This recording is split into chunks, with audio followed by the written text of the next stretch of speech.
Hello my fellow senseis, Dynamus here, and today I got you guys another guide video. Since I already made a Malkut guide video, well, I might as well make one as well for the Decagrammaton herself, the very final fight. Now, let's just get this out of the way. Just like Malkut, Decagrammaton has normal on both attack and armor type. So meaning that she, most of the time at least, will have neutral damage as well as neutral armor. Although the neutral armor part is not really true. You'll see soon enough on why. So key points about this boss is that just like Malkut, once she reaches a groggy state, she will take weakness damage to all sources. It doesn't matter what weakness, whether it's sonic, special, piercing, or explosive. So go ham whenever that happens. I'm pretty sure you can find in the enhanced skills that, there we go, look at that. If the groggy gauge is filled, takes all damage as weak damage and removes support skill immunity. So very nice. Very, very nice. Only for 20 seconds though, so that is your room to deal as much damage as you can before you're gonna have to cycle back to filling up her groggy state. Another thing worth noting is, let me see here, is this one, which you will see during phase 2, that the Decagrammaton will be summoning certain prophets. And this one is Hod. Oh wait, that's hot. This is for a way to counter it, which I'll talk about that in a bit. She can summon Chokma, Gebra, Bina, and Hod. In order, it's usually, from what I can see, Bina, Hod, and then Chokma and Gebra. So at least that's from what I can tell. Most of the time when I fight her, I tend to only see Bina and then Hod afterwards. For some people, they only even see just Bina. It depends on the team composition, which we will talk very soon about. As for the rest of her skills, we will be talking about it in the actual fight. So let's go ahead and enter. By the way, again, the intention of this video is to not make the player, lose confidence aboard this fight, or if the player is intimidated and thinks that this fight might be difficult, then this video is for you. And don't worry guys, the boss itself is actually very weak. Yes, it is actually a rather weak boss, just like Malkut. In fact, people are even arguing that this very boss is actually weaker than Malkut in her Berserk state. So yeah, let's go ahead and enter to our team. So there's only two teams that, from what I can see, only like two types of team compositions, but both of them will be using Iris Armed.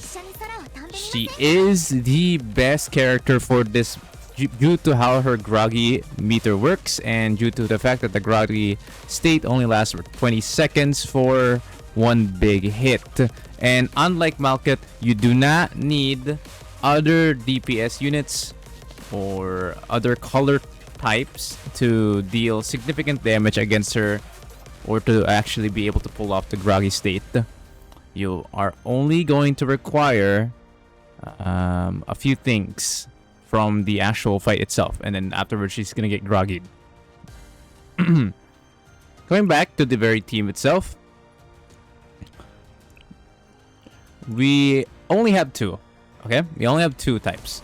The first type, and usually the more common one from what I can see, is the glass cannon one, as I like to say. Basically, this one requires you to have S Nagisa, or maybe even Ako if you want. Ako or Nagisa, doesn't matter. Just a crit damage boost, big crit damage boost on the special. Although the big difference is Nagisa, while doesn't have crit rate, she gives the overload on the cost, so you can like overuse the amount than normal, which is great, especially when her only weakness is during a 20-second groggy range. And for some people, they would even skip using Hanako swimsuit. Now, we might be wondering, why is there a Hanako swimsuit? She's just there to wave clear. You can even use characters like Momoy or Rei even. I think I saw people using Rei, in fact, to clear out the mobs. You don't really need Hanako, but it's the most common one to use. But you can use others. But again, for some people, especially in the glass cannon team composition where you would use Nagisa swimsuit, some would even use another buffer to hyper buff K. Or just another way to cycle faster with Aris. That's pretty much the plan. But for this video, we are going to be demonstrating this composition, which consists of the healer. Wait, hold on. My Nagisa. There we go. Race is here now. So yeah, we're going to be using this type of team composition. It still does decent damage, but nowhere near as much as the glass cannon one. The glass cannon one is the faster clearer, but it's pretty risky if you don't know what you're doing. So for the sake of this video, I'm going to be using the second team, which is this. Essentially, you just have a healer. That's literally the second team option. It's slower, but it still guarantees your victory as long as the main DPS, such as Iris Armed, is decently built. I think even UE40 will suffice. Then you're all good to go. The healer is just there to prevent you from dying on the fight during phase 2. So yeah, safe but slow, although really not that slow considering you're just saving one more minute. You're just losing one more minute per run, which isn't really that bad. It's still a one team. As for pseudo options, or other options, if you don't have Emrasa, then I got good news for you. You can practically use any AoE healer, just like Malkut's guide I've talked about beforehand. As well as any AoE shielder will suffice. Malkut doesn't really have... Well, not Malkut, sorry. Decagrammaton doesn't really have any attack that ignores shields or do armor piercing or anything of that matter. All I can see is that she just does damage. Just does a bit of big damage sometimes. So shield, healing, whatever, as long as it's AoE, it's perfectly fine. I think there are some cases where you could just even get away with using Idol Mari. So yeah, you just need a healer really. A lot of options. Even Hanako swimsuit. If you don't know how to use Hanako swimsuit, Momoy, Rei, or any AoE unit just capable of either a circular or cone shape attacks, that's just gonna suffice. Alright. Now, let's go ahead and bring you guys to the fight, shall we? This will do. Starting skills doesn't really matter, although I prefer having a Hanako first among one of the starting skills. K for a little bit of buffing, then we'll just cycle through Campari and Emrasa. Cycle these 5 until we reach to the point of phase 2, which we will see, or you'll see soon. You'll see very soon.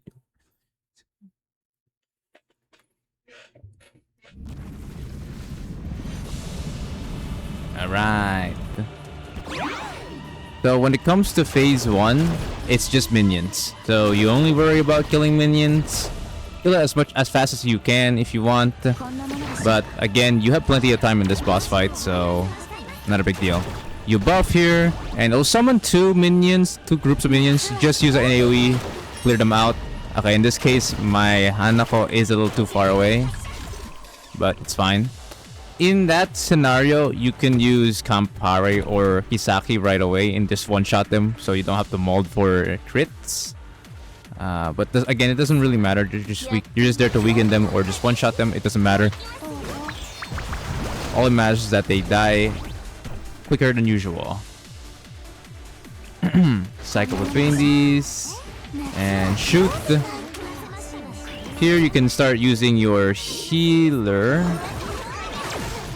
And then, as for the Decagrammaton skills, Heater, useless. It doesn't really do anything in this phase 1 fight. It really doesn't. All it does, it just guarantees you to kill one mob, which most of the time your characters will just kill it if it, like, so it's not really needed. And do not use HOD skill. Alright, if you're taking your time dealing with phase 1 and your HOD skill is up and running, right? Like it's on cooldown now, like you can use it, then do not actually. Save HOD skill for phase 2. It's going to be very important. Cheese you can use whenever you want. But particularly you want to use it during when there's a lot of mobs. There's a certain point where there's going to be a lot of mobs like this. So you could use like a cheese there in advance, but you could just use Hanako. So you know, there's that. During this point, you can start charging with ours as well, since the mobs themselves are dying too fast anyways to be any significance.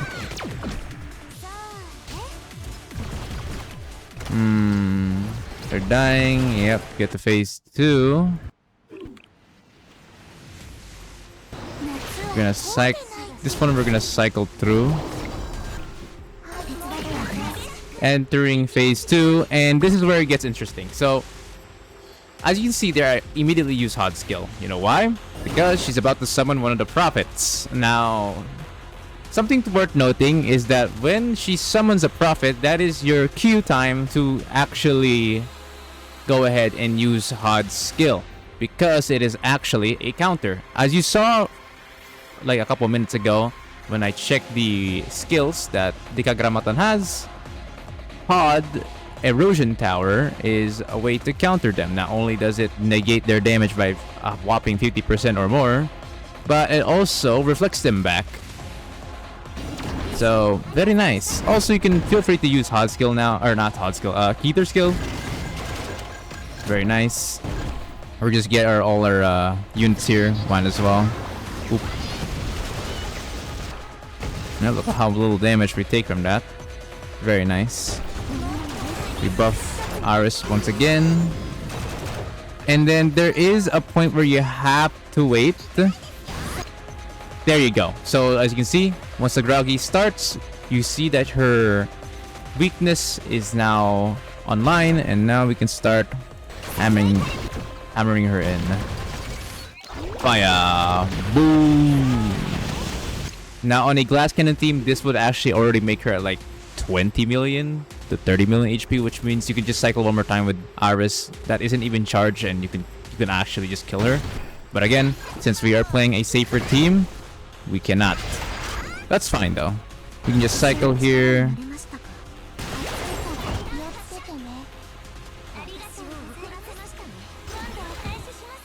At some point, she'll also summon these. This is scripted, by the way, so you'll always find these 4 minions spawning. To counter that, really use a cheese skill, or just use Hanako. In this case, I'll be using Hanako. Might as well just use cheese, because she won't be having another AoE for a little while.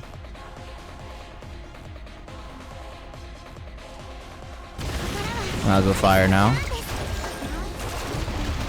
Ah, I'm too late. That's sad. Okay. You could probably get away with another X skill without charging, obviously. You wouldn't make it if you were to charge. That's okay though. Here, another one, but again, if you have AoE, that's gone. You keep buffing Aris. You don't really need to buff Hanako at all in this stage. You can if you want, but it's not really needed.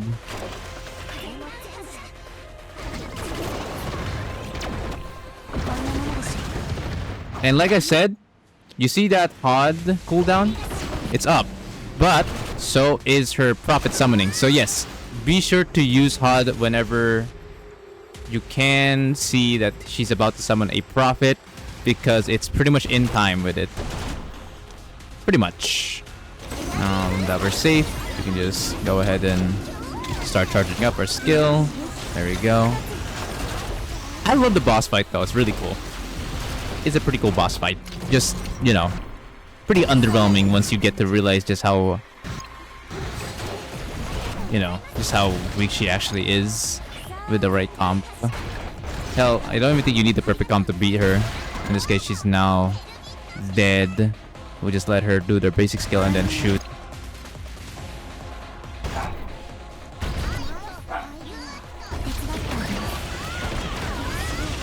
And there we have it. And look at that. We still had a minute and 27 seconds to spare. Kinda crazy, actually. So yeah, not really much to say there. We just killed her like that. The drops are pretty much the same as far as I know. If you're wondering, it shouldn't be any different from last time. The only difference is we now have the last type of substance, Substance C.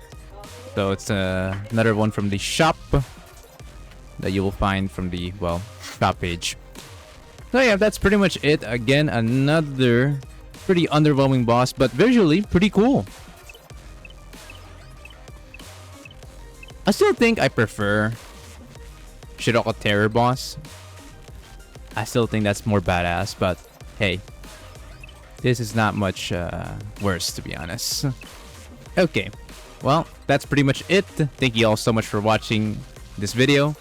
And by the way, you may be wondering, does she have a Berserk state? Well, whether or not she has a Berserk state, the team comp requirement, especially the one I showed you, is the same. She will not deal enough damage to be able to KO you at all. So if you use the comp that I use, again, there's a lot of options for the healer or the AoE role on that team. Then you're just good to go, to be honest. She doesn't deal enough damage to one-shot you. And even if she can, and you have a healer, we have invincibility. Yes, in this boss fight, you have invincibility, and the only way she can kill you is if she affects you with a Mishnah? That's what it's called. 2 allies below 5% HP. However, the condition takes a bit, and by the time she tries to use that, well, you've already healed. So yeah, nothing really. That's kind of a nothing burger, basically. All right. Well, I hope this helps. And yeah, I'll see you guys then.